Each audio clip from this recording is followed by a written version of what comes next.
믿으며 기도하옵나이다. 아멘. 옆 사람하고 인사합니다. 만나 뵙게 돼서 반갑습니다. 인사합니다.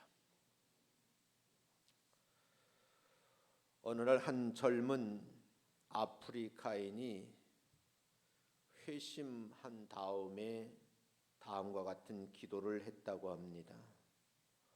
하나님, 당신은 바늘이시며 저는 실입니다. 이런 기도를 했다고 합니다. 그 기도라는 배경에는 그날 그는 한 학교를 방문하게 됐는데 그곳에서 바느질을 하는 몇몇 소녀들을 보았는데 실이 항상 바늘을 따라다닌다는 사실을 발견하게 된 겁니다. 그리고 그는 이 평범한 사건 속에서 나름대로 심오한 영적 진리를 깨달았게 되었다고 고백을 했습니다. 우리는 일상생활 속에서 어떤 은혜를 발견하며 살아가는가? 오늘 여러분과 함께 고민해 보고자 하는 주제입니다. 그리스도인이라고 항상 기도하고 말씀을 읽고 묵상하면서 내 삶을 전적으로 주님을 의지하면서 살아가야 될 줄로 믿습니다. 우리 모두가 주님께 가까이 있기를 소망하는 삶, 바로 실이 바늘에 이끌리듯이 하나님의 성령의 인도함을 받는 삶을 살아가시기를 예수님의 이름으로 축복합니다. 오늘 말씀 속에서 구체적으로 어떻게 말씀이 구성되어 있는지 본문의 내용을 설명하면서 여러분과 함께 은혜를 나누려고 합니다. 그 첫 번째, 예수님의 사역에 대한 말씀입니다. 예수님께서 예루살렘에 입성을 하시고요. 그리고 성전에 들어가셔서 정화를 하셨어요. 구약시대의 스가랴 선지자의 예언대로 예루살렘으로 입성하신 예수님께서는 첫날 성전을 둘러보신 겁니다. 성전에 만연되어 있는 인간의 위선되고 탐욕스러운 모습, 허영과 자기 중심의 모순을 발견하고서는요, 이것을 숙청해야 되겠다 하시고 예수님께서 채찍을 들고 야단을 치신 겁니다. 1절부터 10절까지에 보면 예수님께서 베다니에 이르시니에 아무도 타지 않은 나귀 새끼를 타시고 예루살렘으로 입성하시는데 그때에 수많은 사람들이 호산나 부르면서 종려나무 가지를 흔든 환호를 했습니다. 그것이 1절부터 10절까지 있는 말씀이고요. 11절서부터 14절까지 다음 날 있은 일인데 예수님은 시장하셔서 무화과 나무를 찾아가서 열매를 찾았으나 열매를 찾지 못하신 거죠. 그래서 열매 없는 것을 보시고 말씀을 하셨는데 다시는 열매를 맺지 못하리라 하고 저주를 하셨습니다. 15절부터 18절까지는 예루살렘 성전에 들어가셔서 성전을 정화한 사건이 있고요.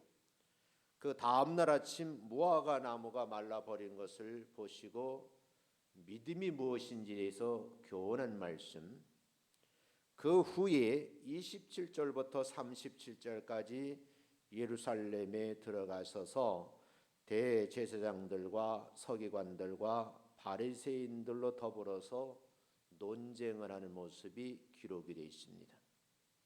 두 번째, 20절부터 22절까지 있는 말씀, 믿음에 대해서 말씀을 합니다. 우리는 세상을 살아가면서 누구를 믿는 믿음으로 살아가는가 하는 그런 주제로 대해서 여러분이 한번 서로 이야기를 나누어 보신 적이 있는지요? 세상의 모든 사람들은 믿음이 전제되기 때문에 살아가는 겁니다. 이 믿음이 없으면 불신사회이죠. 그런 사회가 가장 불행한 사회고 그런 집단이 불행한 공동체입니다. 안타까운 것은 요즘 우리나라를 보면 서로가 서로를 믿지 못해서 마치 무슨 허물을 드러내는 그런 서로 공로를 세우는 것 같은 그런 모습을 보면서 참 안타깝다 하는 생각을 가지고 있습니다. 길을 운전하시는 분이 자동차를 몰고 가면서요, 한강을 지나시거든요. 그때 한강을 지나면서 내가 건축을 하신 기술자들이 이 다리를 튼튼하게 지어놨고 내가 이 다리를 건너가도 아무 이상이 없다라고 하는 믿음이 전제되기 때문에 그 다리를 건너가는 겁니다. 그렇게 믿었던 다리가 차를 몰고 가는데 두동강이라는 사건이 있는데 그게 성수대교 사건입니다. 성수대교 사건이 있은 후에 제가 그리스 아테네를 방문했습니다. 아테네 산 꼭대기에 올라서 신전을 쳐다보고 있는데 기중길 하나를 가지고 기둥을 들어 올리는 모습을 봤습니다. 그리고 수년이 흘른 후에 다시 가게 됐는데 그때도 여전히 공사를 하고 있더라고요.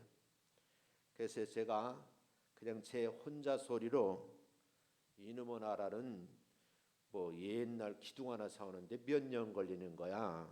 그랬더니 제 말을 알아듣는 사람이 정말 가슴 아픈 말을 했습니다. 그러니까 성수대교가 무너집니다. 그러더라고요. 그들은 신전 하나를 고증으로 세우는데 수년간을 걸려서 세우는 거예요. 세계에서 건물을 가장 빨리 짓는 나라 중에 한 나라가 우리나라입니다. 저희 집 옆에 있는 빌라를 짓는데 제가 땅을 파고 입주하는 데까지 일부러 시간을 재고 재어봤습니다. 딱 4개월 만에 5층짜리 건물을 완공하고 12가구가 입주를 하더라고요. 4개월 만에 12가구를 진 5층 건물을 반듯하게 지어놓더라고요. 저도 그 모습을 보면서 야, 정말 기술들 좋다 그런 생각을 해본 적이 있어요. 저녁이 되어서 가족들의 식사를 준비하기 위해서 시장에 가는 주부들이 시장에 널려있는 반찬거리를 이것을 파시는 분들이 안전한 먹거리라고 보증을 했기 때문에 거기에 가시는 분들이 그냥 의심하지 않고 물건을 사는 거죠. 그런데 지혜로운 아내들은요, 시장에 갈 때 먼저 자기 배를 채우고 간다 그러더라고요. 그렇지 않고 헐레벌떡 배고파서 가게 되면 가족들의 찬거리가 눈에 보이지 않고 본인의 먹는 것이 먼저 보여서 그래서 시장 입구에 앉아가지고 널브러져 앉아서 마음껏 먹는다고 그래요. 그때에 김이 모락모락 나는 잡채를 보고서는요, 주인 보게 얼마예요? 한 접시 얼마입니다. 그러면 받아서 잡습니다. 한 번도 의심하는 주부가 없습니다. 만약에 그 주부가 의심이 생겨서 이 주인이 후춧가루를 치다가 쥐약을 넣은 것 아니요? 그럼 그 순간에 못 먹습니다. 무슨 말씀인가 하면 모든 사람들이 믿음을 전제로 하고 살아간다는 거죠. 가끔 가다가 저에게 도전하는 분이 있어요. 저는 무신론자입니다. 그래요. 사실 이 세상에 무신론자 없습니다. 그 누구를 믿든지 그 대상이 있어야지만 살아갈 수 있는 소망이 있다는 거지요. 그런 소망이 끊어지게 되면 언젠가 그 사람은 자살이라고 하는 극단적인 방법을 선택한다는 거예요. 오늘 성경 본문을 보면 예수 믿는 사람들이 세상을 살아가면서 하나님을 믿는 믿음으로 살아가야 합니다. 본문에 보면 어느 날 아침 예수님께서 제자들과 함께 지나가시다가 무화과 나무를 보게 되었고 그 무화과 나무가 마른 것을 발견하게 됐습니다. 이 무화과 나무는 예수님께서 이전에 열매가 없어서 저주하셨던 나무입니다. 그래서 성경을 보면 예수님과 제자의 대화가 기록이 되어 있습니다. 그 내용이 20절부터 22절까지 그들이 아침에 지나갈 때에 무화과 나무가 뿌리채 마른 것을 보고 베드로가 생각이 나서 여짜오되 랍비여 보소서 저주하신 무화과 나무가 말랐나이다.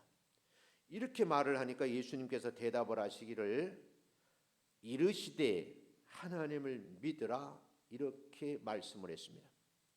이 두 구절 속에서 생각할 내용이 굉장히 많습니다. 예수님께서 무화과 나무를 보고 저주를 하셨는데 저주한 이후부터 뿌리채 말라버린 상황이 두 번째 제자들이 보게 되었고 그것을 보고 베드로가 생각이 나서 다시 한번 여쭈어 보았는데 예수님께서 저주하신 무화과나무가 말라버렸습니다. 이 말씀을 들으시고 뜬금없이 예수님 하시는 말씀이 하나님을 믿으라 이렇게 말씀을 하는 겁니다. 베드로가 주께서 저주했던 무화과 나무가 뿌리까지 마른 것을 보고 예수님께 여쭈었는데 주님은 하나님을 믿으라고 말씀을 합니다. 이 말씀 속에서 우리가 한번 고민해야 될 내용이 있습니다. 만약에 우리의 삶을 뒤돌아보시면서 열매를 찾으실 때 열매가 없다고 계산이 되면 그 이유는 우리의 삶이 어떻게 될까? 물음표를 붙여놓고 한번 신앙을 가지고 깊은 믿음에 고민을 해보셔야 할 일이에요. 여러분과 저에게 고민할 내용이 있습니다. 마태복음 21장 19절부터 21절에는 동일한 내용을 더 자세히 기록해 놓고 있습니다.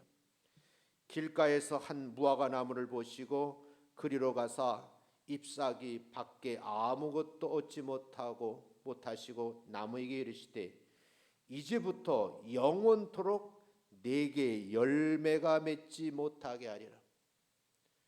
나무에 열매가 맺는 것도 맺지 못하는 것도 자연의 섭리조차도 하나님의 손에 달려 있다고 하는 암시의 말씀입니다. 이렇게 열매가 맺지 못하게 하리라고 말씀을 하시니까 무화과 나무가 곧 마른지라 마태복음 이렇게 소개를 하고 있습니다. 제자들이 보고 이상히 여겨서 다시 말을 합니다. 무화과 나무가 어찌하여 곧 말랐나이까? 라고 말씀을 합니다. 성경에서는 믿음으로 선포했던 예수님의 말씀 앞에 무화과 나무가 말라버리더라는 현상입니다. 믿음의 말 앞에 무화과 나무조차도 순종하고 있다는 그런 의미입니다. 천지를 창조하신 하나님의 말씀 앞에 만물은 순종할 수밖에 없는데 왜 세상 많은 사람들은 열매가 없음에도 불구하고 열매를 맺으려고 스스로 노력하지 않는가 하는 그런 물음입니다. 우리는 하나님 앞에 작은 존재이며 연약한 피조물입니다. 이 세상을 살아가는 동안 연약한 피조물은요 오직 예수 그리스도 하나님 한 분만으로 만족하며 하나님의 말씀을 따라가며 성령의 조명을 받으면서 믿음으로 살아가야 될 줄로 믿습니다. 우리가 하나님 앞에 바르게 살지 못한다, 열매가 없는 삶을 살게 된다, 그 종말을 성경은 우리에게 가르쳐 주고 있습니다. 다윗은 시편에서 인간의 의지와 대상, 피난처가 되시는 하나님께 우리의 마음을 토할 것을 말씀을 하고 있습니다. 한번 시편 62편 8절 말씀 같이 한번 읽어봅니다. 시작. 백성들아 시시로 저를 의지하고 그 앞에 마음을 토하라. 하나님은 우리의 피난처시로다. 사랑하는 성도 여러분, 여러분과 저에게 하나님을 의지하고 하나님 앞에 나와서 토로할 것을 말씀을 합니다. 그 이유를 우리의 피난처가 되시기 때문이라고 말씀을 합니다. 이제 8월이 지나가고 9월이 다가옵니다. 딱 한 주간 남았습니다. 9월 첫 주 월요일부터 토요일까지 저희 교회에서는 특별 새벽 기도회를 하려고 합니다. 곰곰이 생각을 해보았습니다. 성도들에게 하나님을 의지하고 하나님 앞에 나와서 마음을 토로하는 시간을 주어야 되겠다. 그것이 저의 마음이어서 이웃교회 있는 목사님과 함께 특별 새벽 기도를 함께 진행을 하려고 합니다. 오늘 이 말씀을 보면서 한번 고민을 해보셔야 돼요.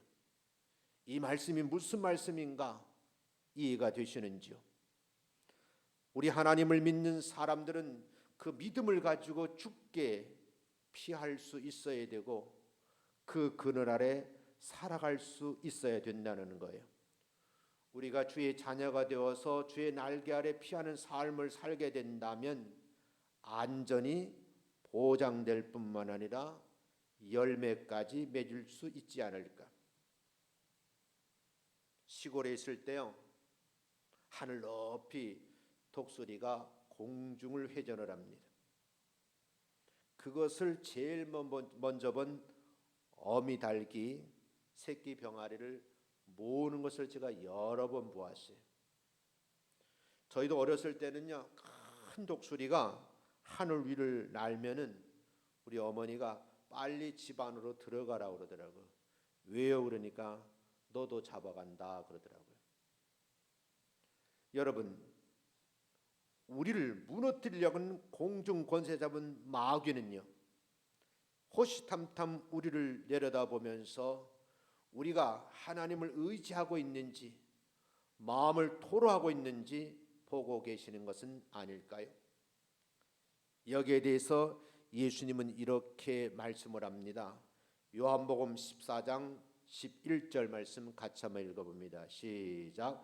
너희는 마음에 근심하지 말라. 하나님을 믿으니 또 나를 믿으라. 분명히 말씀하시기를 근심하지 말라는 거예요. 하나님을 믿어야 되고 예수님을 믿으라고 그렇게 말씀을 합니다. 현대인들은 불확실한 삶을 살아가기 때문에 삶이 안정되지 않았다 그렇게 말합니다. 어쩌면 대한민국이라는 거대한 나라도 뉴스를 보기가 두려울 정도로 시시각각으로 변하는데 위험이 도사리고 있습니다. 이 경제 전쟁이 어떻게 끝날는지 아무도 모릅니다. 마음을 졸이는 것이요, 어떤 결정을 하는 것이 옳은 것인지 시간이 지나게 되면 그 결과를 말하게 되는데, 저는 안타까운 것은 이런 결정을 하게 될 때 나라님으로부터 시작해서 모든 믿음의 백성들이 정말 엎드려서 기도하면서 나라의 미래를 생각하면서 하나님 마음에 드는 그런 결정을 할 수 있도록 기도로 동력해야 되지 않겠는가, 그런 생각을 하면서 요즘은 가끔가다 밤잠을 설치게 됩니다. 주를 믿는 믿음으로 살아갈 때 예수 믿는 사람은 담대해질 수 있는 줄로 믿습니다. 저는 지난달에 몽고 여행을 하면서 몽골의 나라가 보니까요, 사는 방법이 참 다양하더라고요. 우리나라 사람처럼 하루를 분주하게 사는 사람들 또다시 있을까 할 정도로 대한민국은요 정말 급속하게 돌아가는 나라예요. 몽골의 나라에 가보니까 하루 24시간이 훨씬 더 길어 보이더라고요. 어떻게 사는 것이 옳은 삶인지 푸른 초장 바위에 얹어서 1시간 동안 고민을 해본 시간을 가진 적이 있어요. 믿음대로 살아갈 때 담대함을 얻으시는 여러분 되시기를 주의 이름으로 축원합니다. 성경 마가복음 9장 23절을 한번 봅니다. 한번 읽겠습니다. 한번 보세요. 시작. 예수께서 이르시되 할 수 있거든이 무슨 말이냐? 믿는 자에게는 능치 못할 일이 없느니라. 예수님이 하시는 말씀이거든요. 할 수 있거든이 무슨 말이냐? 믿는 자들에게는 능치 못할 일이 없다. 불가능이 없다는 말이죠. 그 일을 할 수 있는 사람이 누구냐? 오늘 제가 강조하는 말씀, 하나님의 피난처에 거닐면서 의지하고 마음을 토로하는 사람에게 하나님께서는 귀한 능력을 보여주신다. 그런 말씀으로 이해가 됩니다. 오늘 모든 만물이 주께 순종하기도 하지만 복종하게 되어 있음을 우리는 성경을 봅니다. 열매 없는 것을 보시고 저주하셨는데 그 나무가 순종할 뿐만 아니라 복종해서 뿌리까지 말라버리는 사건이 성경에 기록이 되어 있습니다. 우리 모두 이 세상을 살아가는 동안에 전지전능하신 하나님을 믿는 믿음을 가지시고 주님과 동행하는 삶을 살아가시기를 주의 이름으로 축원합니다. 23절 다시 말씀드리겠습니다. 23절을 보면 믿음이 의심하지 않더라 그 말이죠. 우리는 이 세상을 살아가는 동안에 어떠한 믿음을 가지고 살아가는지 한번 고민을 해보셔야 돼요. 그래서 여러분과 함께 생각하고 또 생각하는 거예요. 다리를 튼튼하게 지었기 때문에 어마어마한 거대한 화물 트럭을 몰고 건너가는 사람도 있습니다. 시장에 가서 반찬거리를 믿기 때문에 사는 것처럼 왜 사느냐?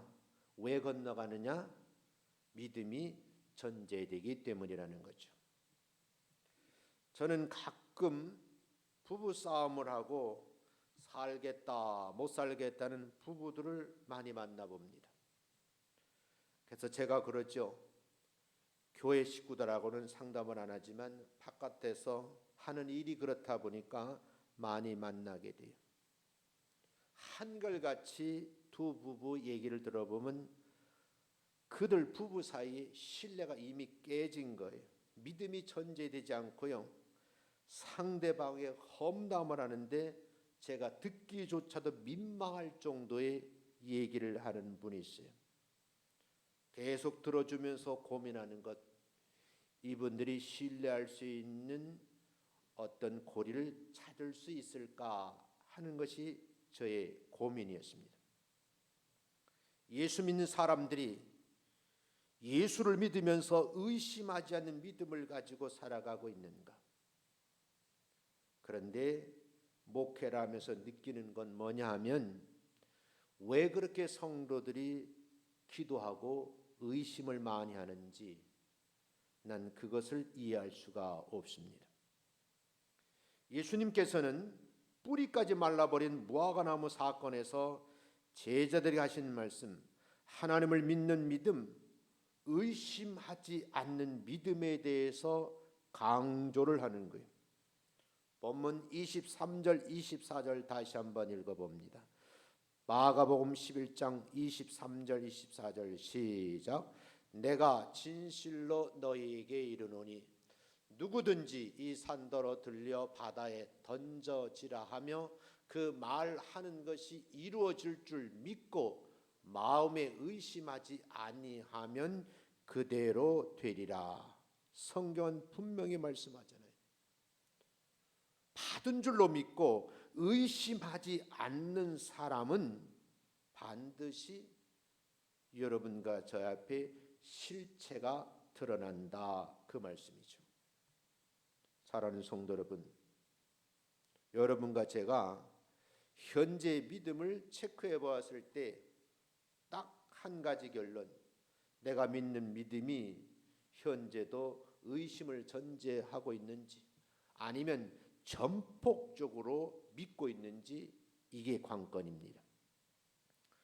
우리가 주님께 구한 것, 이루어질 것에 대해서 여러분이 마음이 상태가 어떤지요? 마음이 둘로 나뉘거나 그 믿음이 흔들려서는 안 된다는 거예요.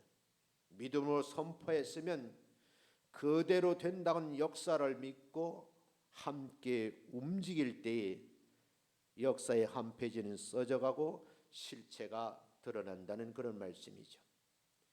예수님은 제자들에게 말씀을 합니다. 믿음으로 말하는 거죠. 의심하지 말라는 거예요. 산도 바다로 던져지게 됨을 말씀을 합니다. 그 후에 무엇이든지 기도하고 구하는 것은 받은 줄로 믿으면 그대로 된다 하는 것이 성경입니다.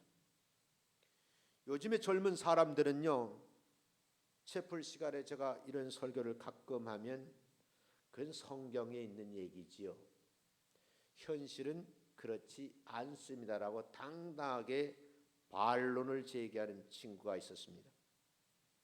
그 친구가 저의 강의를 들으면서도 하는 말이 가끔 비웃었습니다.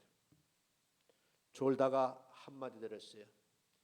신체적인 이런 현상이 일어나면 바로 119를 불러서 타고 병원에 들어가야 내가 바로 살 수 있다 그랬어요. 그 친구가 갑자기 어지럼증이 왔어요. 그러니까 엄마가 있다가 동네 병원에 빨리 가라 그랬어요. 근데 그 순간에 제가 생각나더라는 거예요.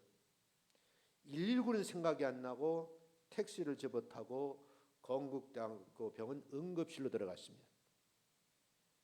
그리고 수술을 마치고 살아나와서 하는 말, 의사가 많이 쳐다보고 하는 말, 다시 살아난 기분이 어떻습니까? 라고 물더라는 거예요.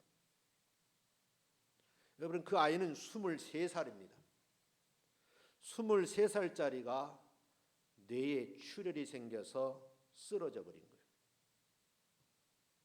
여러분, 그 이후에 저에게 페이스북으로 문자가 왔어요. 이제 하나님을 바로 믿기로 했습니다. 의심하지 않기로 했습니다. 라는 고백이었습니다. 저는 그 소리를 들으면서 한 아이의 인생을 이렇게 붙잡아 가시는구나 하면서 내 마음에 참 내가 귀한 일을 했다 하는 생각이 들더라고요. 우리 주께서 구한 것에 대해서 의심하지 않는 믿음을 가져야 된다고 말씀을 하거든요. 요한복음 14장 13절에 이렇게 말씀을 합니다. 한번 읽어보겠습니다. 시작. 너희가 내 이름으로 무엇을 구하든지 내가 시행하리니 이는 아버지로 하여금 아들로 인하여 영광을 얻으시게 하려 함이라. 우리가 하나님 앞에 무엇을 구하든지 시행하시는 분이 계신데 그분이 하나님이세요. 아들의 이름으로 간절한 마음으로 구하여 응답이 되면 그 사건으로 인해서 그 결과로 인해서 영광을 얻으시게 한다는 말씀, 우리 예수님의 간절한 마음의 소원이고요. 지금도 하늘 보자 우편에 앉아서 여러분과 저를 위해서 기도하고 계신 예수님이 있다고 하는 이 사실 하나만으로도 만족한 삶을 살아가시기를 주의 이름으로 축원합니다. 예수의 이름으로 구하는 것은 반드시 이루어질 줄로 믿습니다. 이 모든 것을 통해서 영광을 받으시게 된다는 사실을 기억하시면서 한 주간을 승리하시기를 주의 이름으로 축원합니다. 예수 그리스도의 제자의 길을 걸어가는 동안 부족한 것이 있다면 의심하지 말고 믿음을 가지고 간구하셔야 됩니다. 예수님의 동생 야고보는 야고보서 1장 5절 6절에 이런 말씀을 기록해 놓았습니다. 같이 한번 읽어봅니다. 시작. 너희 중에 누구든지 지혜가 부족하거든 모든 사람에게 후히 주시고 꾸짖지 아니하시는 하나님께 구하라. 그리하면 주시리라. 오직 믿음으로 구하고 조금도 의심하지 말라. 의심하는 자는 마치 바람에 밀려 요동하는 바다 물결 같으니. 야고보는 분명히 말씀을 하시거든요. 후히 주실 뿐만 아니라 꾸짖지도 아니하시고요. 믿음으로 구하고 의심하지 않으면 반드시 응답이 된다. 그런 말씀이죠. 하나님은 지혜를 구하는 자들에게는 지혜를 주시는 줄로 믿습니다. 믿음으로 기도할 때 병자들이 고침을 받고 죄의 용서함을 받게 됩니다. 저는 죽음의 사선을 두세 번 넘어봤습니다. 병이 들어서 몸무게가 43kg까지 줄어들면서 이제는 이렇게 죽는구나 하는 순간에 주의 종의 기도를 받으면서 다시 소생을 했습니다.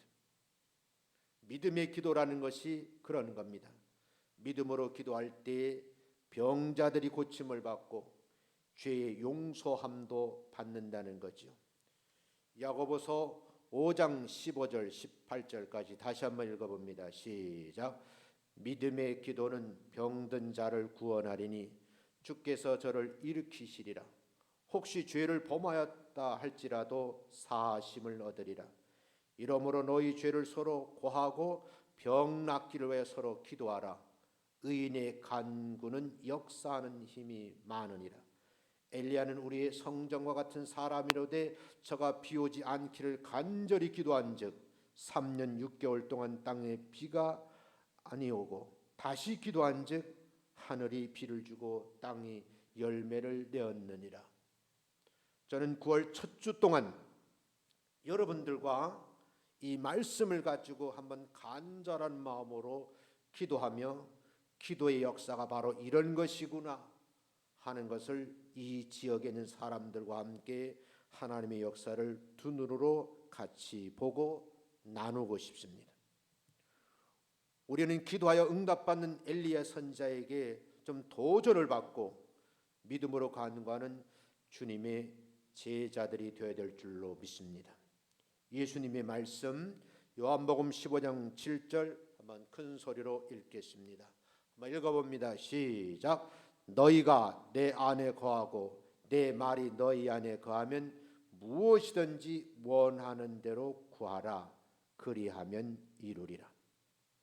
사랑하는 성도 여러분, 예수 그리스도 안에 거하고 의심하지 않는 믿음으로 하나님께 간구하며 응답받는 삶을 살아가시기를 주의 이름으로 축원합니다. 한 주간 동안 여러분들이 믿음으로 기도 준비를 하셨으면 좋겠습니다. 새벽 5시서부터 찬송을 부르고 5시 반에 예배를 드립니다. 길어봤자 1시간밖에 안 됩니다.